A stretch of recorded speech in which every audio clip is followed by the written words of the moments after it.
United States President Donald Trump will reportedly drop his $1.8 billion anti-weaponization fund amid congressional backlash, including from fellow Republicans. On Monday, U.S. media indicated the fund would be paused, though the White House has yet to publicly confirm the reports.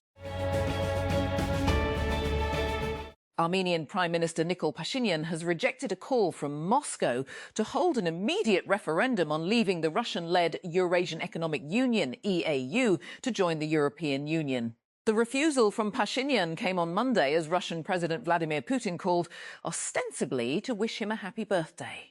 The unreasonable demand, as the Armenian leader termed it, came amid a rapid escalation of economic and diplomatic pressure from the Kremlin as its traditional ally increasingly looks to the West. Thousands of Kenyans have marched through central Nairobi to demand that the government declare a national crisis over rising cases of femicide and child disappearances. The march, composed mostly of women, was organised on Monday by the End Femicide movement alongside women's rights, human rights and child protection groups. It was one of the largest demonstrations against gender-based violence the Kenyan capital has seen in months and brought traffic to a standstill across parts of the city's central business district. Denmark's Social Democratic leader Mette Frederiksen has announced that she has agreed to form a centre-left minority government, securing a third consecutive term as Prime Minister. The breakthrough, announced on Monday, ends more than 2 months of political deadlock following a highly fractured March general election, the incoming policy crisis, in an immediate foreign policy crisis with the United States over the future of Greenland. Some of the most consequential companies in tech history didn't launch with a splashy fundraising announcement. They started with a pitch. Dropbox demoed to a room of skeptics. Cloudflare took the stage before most people understood what edge networking meant. Discord was a scrappy game developer called Hammer and Chisel. Mint, Trello, Forethought, N26, all of them passed through the same crucible. TechCrunch startup Battlefield. That's not a coincidence. Battlefield isn't just a competition. It's a launch pad, and the numbers back it up. More than 1,700 companies have competed on the Battlefield stage. Together, they've raised $32 billion in total funding and generated over 250 exits, including acquisitions by Microsoft, Google, Yahoo, Salesforce, Twitter, Uber, and Amazon. The startup Battlefield network runs so deep that alumni have even acquired each other. Dropbox acquired fellow startup Battlefield alum DocSend in 2021. For thousands of founders, it's become a defining milestone, not just a pitch competition, but the moment the world started paying attention. Florida has become the first US state to sue OpenAI over the design and safety of the company's artificial intelligence AI chatbot, ChatGPT. The sweeping lawsuit brought by Attorney General James Uthmeier alleges OpenAI and its boss Sam Altman are endangering and addicting children, aiding and abetting mass shooters, and coaxing users into suicide as the company pursues profit. Hundreds of people have taken to the streets in central Kenya to protest a planned Ebola quarantine facility at a military base that would take in United States nationals. Demonstrators rallied on Monday in the city of Nanyuki, days after Kenya's High Court ordered the suspension of the plan. The suggestion that Kenya should host people exposed to the virus, an outbreak of which has killed over 200 people in the Democratic Republic of the Congo and neighbouring Uganda, has sparked anger in the country, which has recorded no cases of the virus. Tina Peters, a former Colorado official convicted of allowing election machine tampering, has been released from state prison following a pressure campaign by United States President Donald Trump. As Peters left state prison on Monday, Colorado Secretary of State Jenna Griswold issued a statement expressing opposition to her release. OpenAI and its CEO, Sam Altman, were sued by the Florida Attorney General on Monday in a first-of-its-kind state litigation effort over ChatGPT's alleged links to a number of violent incidents. The lawsuit accuses OpenAI of looking the other way on safety concerns, as it has sought to prioritize winning the AI arms race and amass large fortunes. AI giant Anthropic has said it plans to become a public company in the US. The company behind the popular chatbot Claude said on Monday it had filed confidential paperwork with the US Securities and Exchange Commission in order to make an initial public offering, IPO, this year. 3 new vaccines are being developed to tackle the rare species of Ebola that has already killed nearly 250 people. The International AIDS Vaccine Initiative, IAVI, which is working on one vaccine, said the outbreak was threatening to be the worst ever. Italians have reacted with bemusement to the restoration of a famous bull mosaic in Milan, with some wondering what has happened to the animal's Lucky Charm testicles. Work to repair the small crater formed by tourists grinding their heels on the bull's private parts began last week, and local Milan councillor Marco Granelli said over the weekend that the mosaic had been completely restored. The United States and Iran have both signalled that they would prefer not to go back to the war that has been on hold since the ceasefire was announced on the 8th of April. Neither side has allowed the steady drumbeat of military exchanges between them to end the talks being mediated by Pakistan, Qatar and others. Artificial intelligence giant Anthropic has confidentially filed for an initial public offering, IPO, in the United States, teeing up what could become a watershed moment for Wall Street's AI frenzy. The move, announced on Monday, sets up a high-stakes test of whether investor appetite for the AI revolution that has reshaped white-collar work around the world can match the sky-high expectations surrounding the booming sector.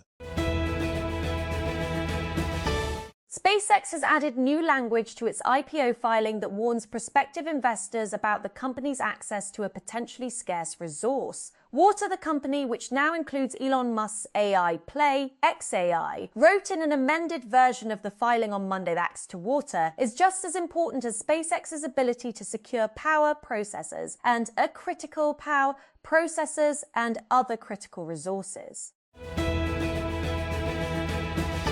Instagram has resolved a security issue that allowed several users' accounts to get hacked.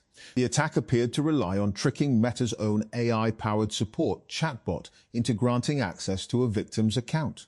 Over the weekend, several users on Reddit claimed that their Instagram accounts had been compromised, and a number of users on X warned of similar account hijackings.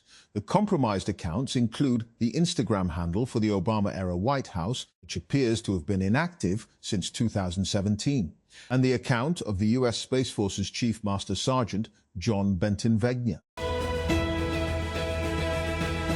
Lahore. Former Prime Minister and PMLN Supremo Nawaz Sharif will visit Gilgit-Baltistan on Tuesday to meet party ticket holders ahead of the June 7 elections. The GB Election Commission had announced that general elections in the region would be held on June 7 after a 4-month delay. Iran has warned that Israeli attacks against Hezbollah in Lebanon could threaten Tehran's ceasefire with the US, after Israel's Prime Minister ordered strikes on the southern suburbs of Beirut. Foreign Minister Abbas Araghchi said the agreement with the US was unequivocally a ceasefire on all fronts, including in Lebanon, and that its violation on one front is a violation of the ceasefire on all fronts. The pro-Palestinian American streamer Hassan Piker and his uncle say Britain's government has barred them from entering the country over their criticism of Israel. Piker, 34, and Turkish-American broadcaster and attorney Cenk Uygur were scheduled to speak this week at the South by Southwest Technology and Business Festival, SXSW, in London, and address the Oxford Union, a debating society at the prestigious British University. Previous World Cup appearances, 2 best performance. Groups stage 96, 2022. First appearance, 1986, Mexico. Top goal scorer, Alphonso Davies, 1 player to watch. Alphonso Davies' FIFA World Ranking 30 football participation overtook ice hockey in Canada in the 1990s, but it has taken time to turn passion into national team respectability. NVIDIA is set to bring artificial intelligence to laptop and desktop computers with brands like Microsoft and Dell later this year, as the US tech giant broadens its AI presence. The Santa Clara, California-based AI chipmaker unveiled on Monday at its annual NVIDIA GTC event in Taipei new powerful chips that would bring advanced AI functions to laptops and desktop computers. A former Syrian general has pleaded not guilty in an Austrian court to torturing opponents of ousted President Bashar al-Assad. Brigadier General Khalid al-Halabi made his plea as the trial opened on Monday in the Austrian capital, Vienna. Alongside Police Chief Lieutenant Colonel Musab Abu Rukba, al-Halabi faces charges including torture, aggravated coercion bodily harm, and inflicting serious bodily harm. Both face up to 10 years in prison. Atlas Menu, a cheat service for popular online video game Grand Theft Auto V, has been hacked. According to data breach notification website Have I Been Pwned, the stolen data included users' email addresses, usernames, scrambled passwords, IP addresses, and support tickets. According to Have I Been Pwned, which said almost 64,000 accounts were part of the breach. The mall is making a comeback as younger people return to American shopping malls in greater numbers. A startup called The Mall is bringing the concept online with an app that lets users create a personalized virtual mall from their favorite brands and track sales in one place. European Union EU top diplomat Kaja Kallas on Monday said the bloc sought stability in the region, adding that it was in everyone's interest for the ongoing war in the Middle East to end and for the Strait of Hormuz to remain open. Kallas, who serves as Vice President of the European Commission and the EU High Representative for Foreign Affairs and Security Policy, is visiting Pakistan at the invitation of Deputy Prime Minister and Foreign Minister Ishaq Dar to participate in the 8th round of the EU-Pakistan Strategic Dialogue, which was held earlier today. Iranian officials have warned that Israel's escalating attacks on Lebanon and ongoing hostilities in Gaza threaten to derail the ongoing ceasefire negotiations with the United States, which continue to drag on. Foreign Minister Abbas Araghchi suggested on Monday that the mounting Israeli invasion of Lebanon and its strikes on the country, alongside the continued US siege of Iranian ports, constitutes a violation of the ceasefire. Few states are as synonymous with left-wing politics in the United States as California. On Tuesday, the western state is headed to the polls to vote in primary elections ahead of November's midterms. But a quirk in its primary system has made its governor's race vulnerable to a Republican takeover.